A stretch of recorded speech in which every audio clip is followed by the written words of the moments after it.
I think I saw you. Just to see. Welcome back. It is 10:22. We will proceed with our regular board meeting.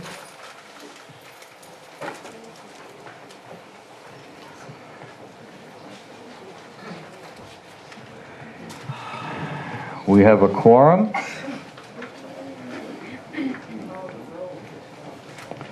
Are there any announcements or correspondence? No? Okay.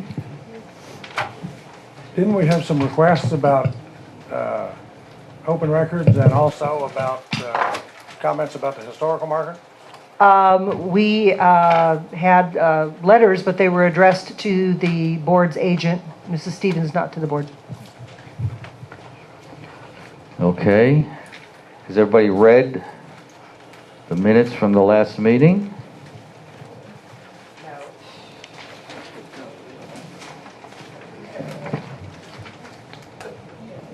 Do I have a motion to approve the minutes from the last board meeting? I so move.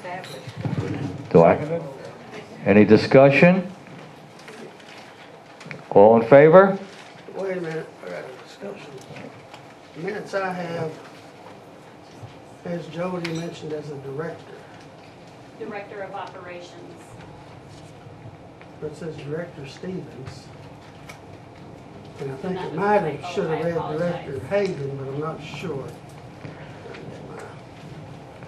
It's on page 3, about 3/4 of the way down.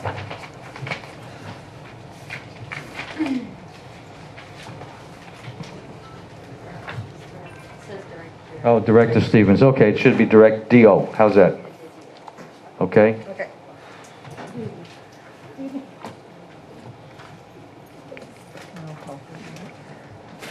Okay, anything else? Just a minute.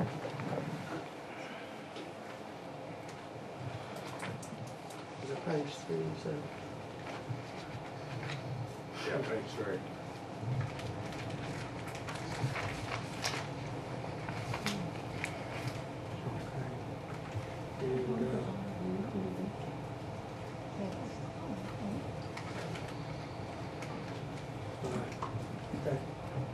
Okay, no further discussion. All in favor?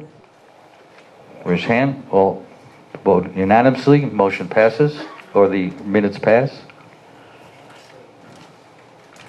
Okay. Director of Operations report, Ms. Stevens.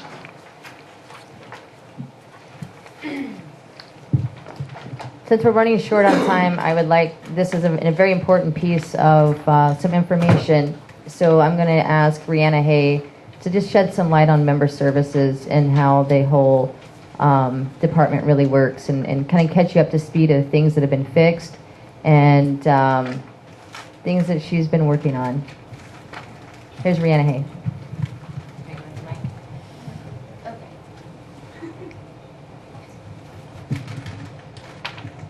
Okay. Good morning.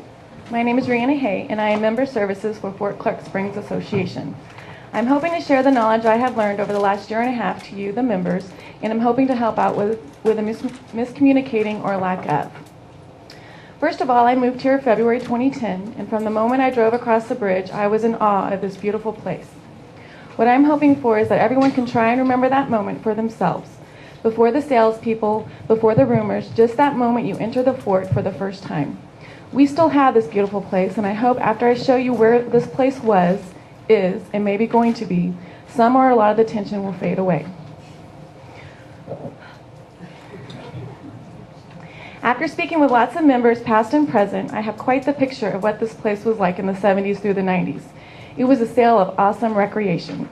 It was also very high pressure, giving away cordless phones and TVs and such. It sounded like to me like a timeshare. It was set up to sell 8,000 memberships. Of that, 2,000 family record memberships can be sold.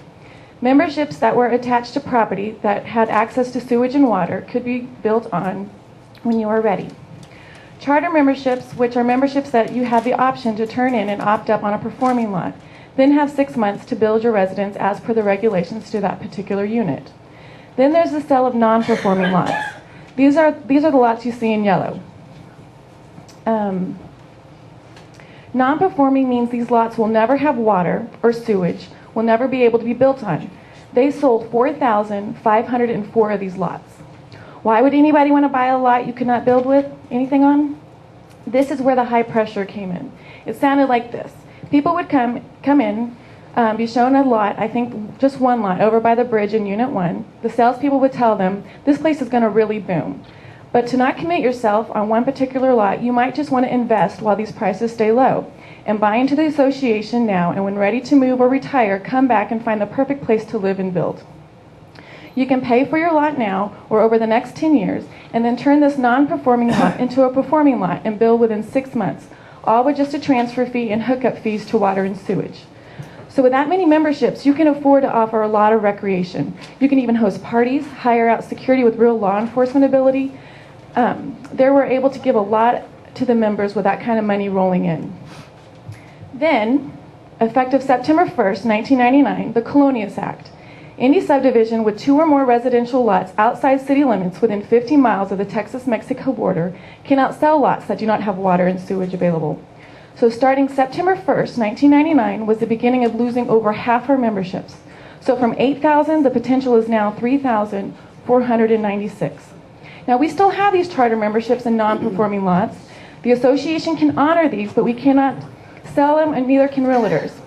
Now when I say honor, the member may transfer outside the association among member to member. The dues just have to be current, and the transfer fee must be paid along with a recorded deed, if not a charter membership. Now is a good time to explain what inactive account is. The problem with high-pressure sales is people go home and people have buyer's remorse. Let me back up just a little. The Fort at this time just received transfer fees and monthly dues. North American Towns of Texas was your interstate land sales and note holders until they went under in 1996 and the Fort bought out their inventory. Back to high pressure sales. North American Town would send out letters to members that stopped paying. With that letter was a special warranty deed, giving it back to North American Town. It also stated that if you did not sign this deed or get current on payment, North American Towns would foreclose. Guess what?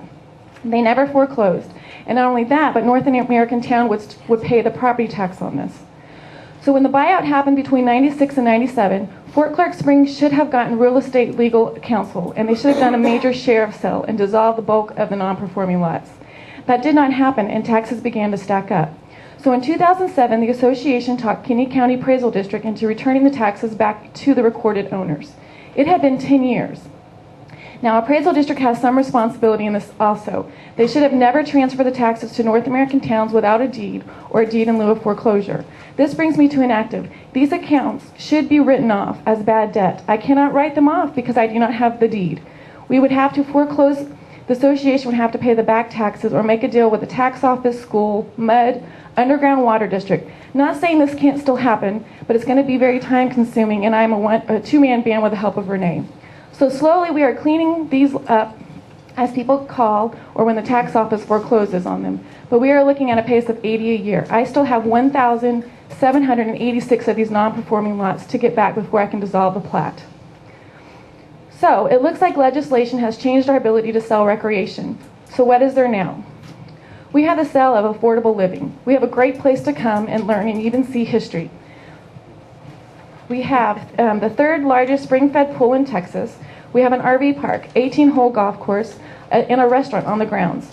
So we want great neighbors, happy members, and visitors that come and look in awe and maybe want to move here or tell their friends and family to come check this place out.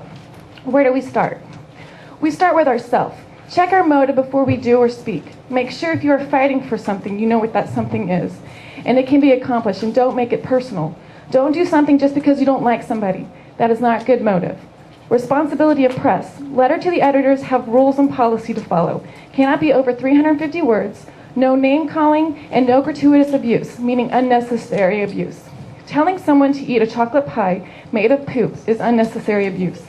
Now, if your paper likes the way certain individuals write and wants to give freedom of speech, give them their own column and claim their rhetoric as your own. If you have a pet project, something that is near and dear to you, say line dancing or putting RV pads or having an adult center open 24/7, Come up with ideas to help with the cost, like bake sales, RV park dances from 6 to 10. The adult center's electricity for the month of April was over $900. It wasn't that cold or hot. Help figure out a way to raise money to maybe put solar panels. We have a lot of smart people here. We just need to put our heads together and get along. Board meetings need to be conducted in a professional manner, using parliamentary procedure.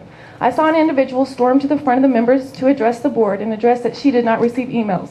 This was in regards to the first annual meeting. This year, I was a little confused because she might not have received an email, but I know for a fact she was at the meeting because I have her signature on the 43rd annual meeting sign-in sheet. Then there was the reading and discussion of the statement of authority to transfer real property. I would like to say, if you are a board member and a member asks you a question about something, you please call and ask. These meetings are recorded and are a representation of the fort. If I had no idea about the fort or wanted to see if I would like to move here and watch some of these board meetings, I would be very leery of coming here. So back to this document. Fort Clark Springs has lots and foreclosed lots and structures for sale. These properties have memberships attached to them. When a buyer wants an owner's policy on the property, it has to go through a title company. The title company has certain conditions that need to be met to insure the property. One document they need is a document showing who can sign on behalf of the association. This form saves the association $200 or whatever an attorney would charge for doc preparation fee, as a blanket document with limitations of transactions under $25,000. This document does not give access to sell Dickman Hall, the swimming pool, nothing unless it has a membership number attached to it and is in the association's name.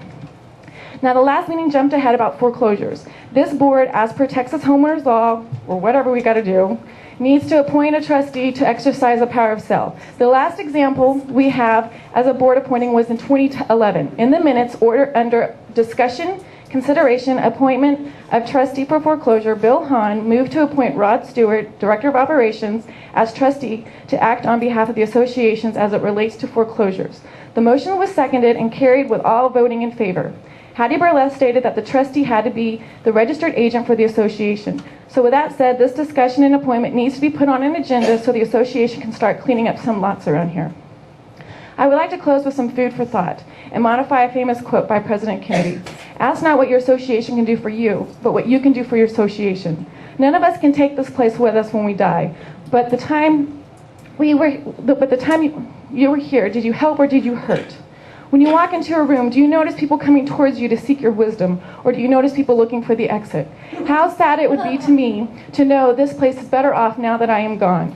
That would not be a legacy I would want or would want for my children. I hope as I stand here you see my heart, and I hope the criticism is taken constructively and not personally.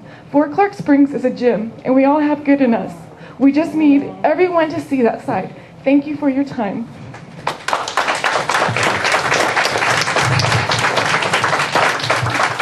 Thank you, Renee. Rihanna. Excuse me. Too many R's.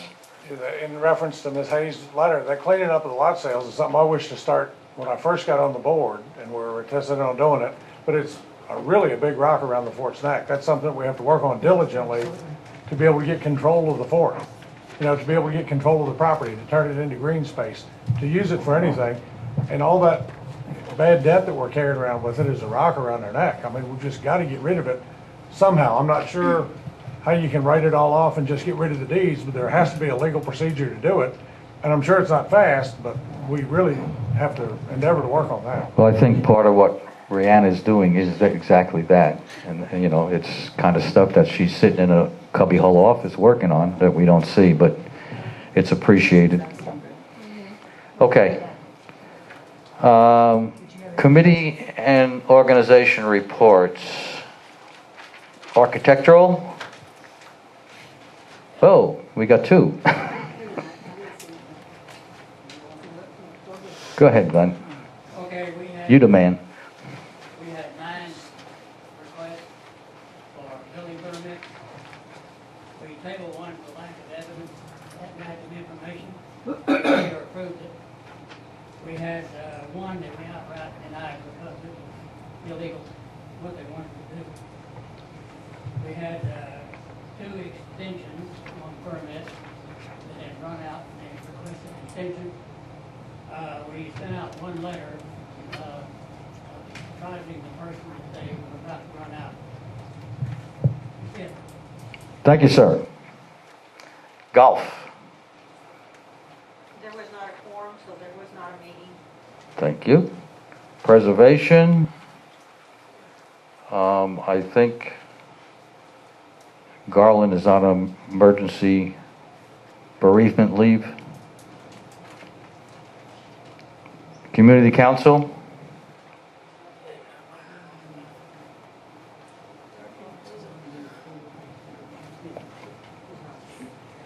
Howdy, I'm Steve Giblin, Vice President of Community Council. How y'all doing? Good. Community Council met last Saturday, May the 10th at 10 o'clock. You should have been there.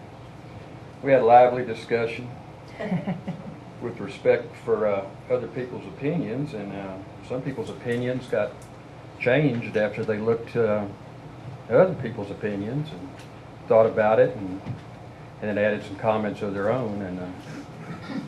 And when we left, we felt like we accomplished something. Can you imagine that? Some of the items we discussed was bingo restarting September 26th. Also, 2 $500 scholarships are heading over to 2 students selected from six applicants to be awarded on May 22nd over at the high school. We had an update from Garland Young on the Preservation and Restoration Society and where they are in that endeavor and where they want to go with it. And there also was some discussion about a possible use of the back gate we have down there at the end of the road past the RV park, maybe for the larger RVs that want to knock that shingle off the security shack, maybe for the larger ones to use that back gate instead of trying to come through the front. One thing people are really excited about is our next community council meeting. We're going to have Philip Garcia, head of maintenance, to speak to us, and we encourage you to bring any of your questions or concerns to that meeting and speak right to the man on that. That'll be on June 14th. Also at that meeting there'll be a discussion on the future of Fort Clark Days as it relates to community council. These are some of the things we discussed, but the two big and most lengthy and most lively discussions were number one was the garage sales here on Fort Clark Springs, and pointed out to us that some of these are weekly garage sales at the same residence every week, which we feel like constitutes running a business out of your home. And during these garage sale, usually Saturdays, it's kind of a wide open security gate policy to customers who are going to these basic retail outlet garage sale stores on the fort. We've got some addresses on this, and I've been out of town all week, but I'm going to turn this over to security and to administration and have them take a look at this if this is a violation, which it certainly appears to be. Some remedies on this situation, just for thought, is, and they may have done this in the past, I've been here but 5 or 6 years, is maybe a possible twice a year or even an annual Fort-wide garage sale, and let's get it done on one weekend, and after that there just won't be.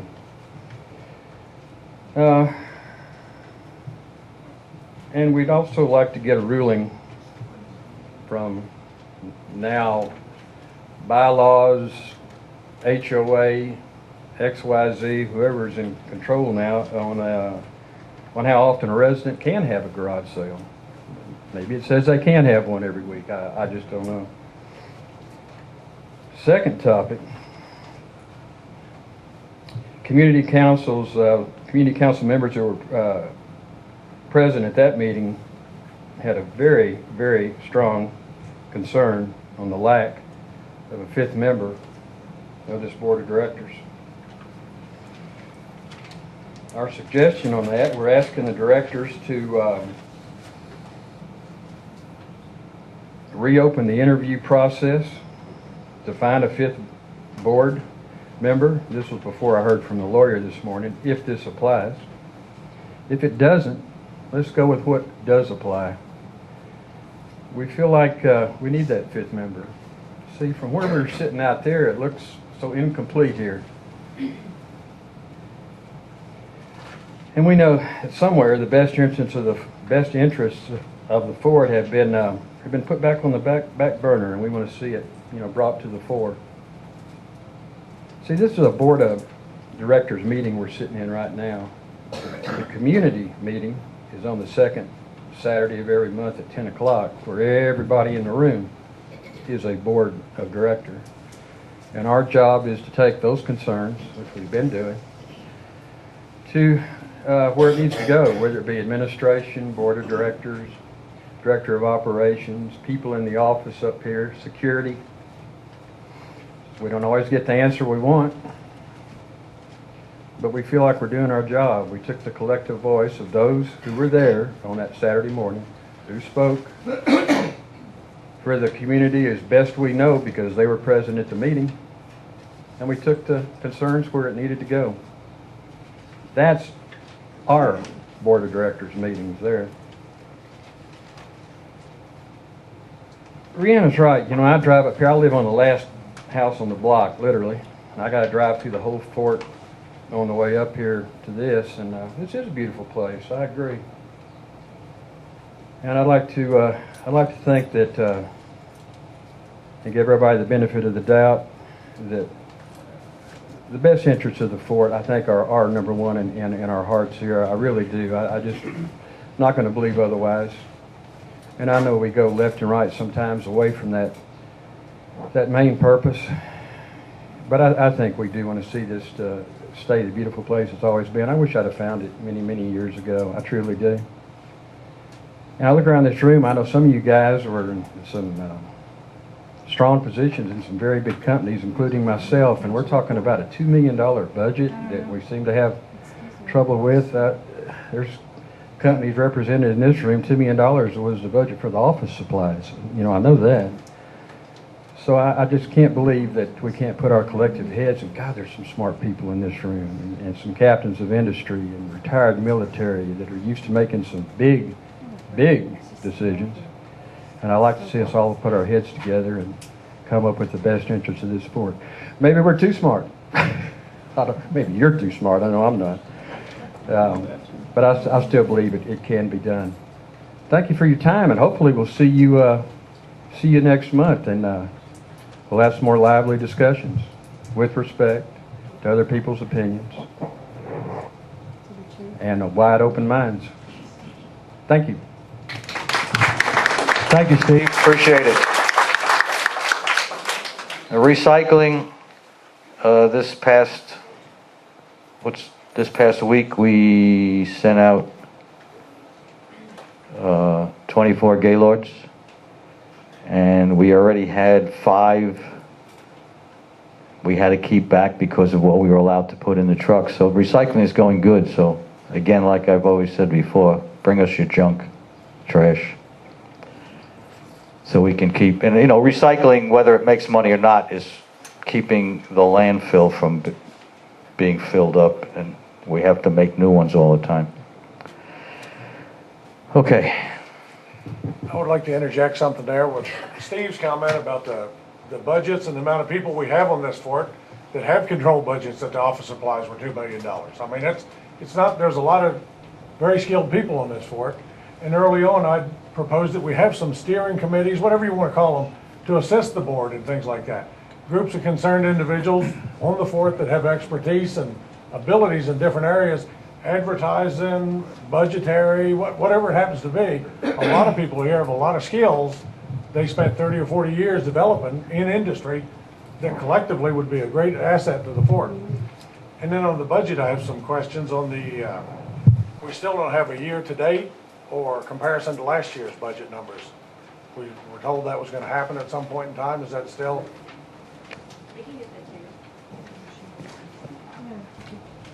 Okay. Item number 7, discussion approval of the appointment of the architectural committee members. Do I have a motion to discuss the approval of the architect committee members? So moved. Do I have? Second. Second. Okay. Open for discussion. how were how was the terms advertised? I mean, how did people know to apply? The people that were on the committee or who are on the committee expressed a desire to continue. But it wasn't offered to anybody else? Doesn't have to be. Well, it may not have to be, but it would be the thing to do. Well, if we did it, it says that they can continue for another term. And the three people who expressed a desire to continue are Glenn White, Phyllis Giblin, and Aileen Reed. Do we have any indication that anyone else showed any interest in being on the architectural committee? No, and that's all I would ask for. If someone else did, they should be thrown in there too. Well, I have no trouble with those people there. They've done a wonderful job thus far. However, when their term is up, if anybody else displays desire to be on there, I think they should be considered as well. That's That's fine. up to the architectural committee to actually do that. Put together the names of the people who want to be on there. Usually by committee itself usually solicits replacement people. And they didn't have to do that because they had the people who just, wanted to remain.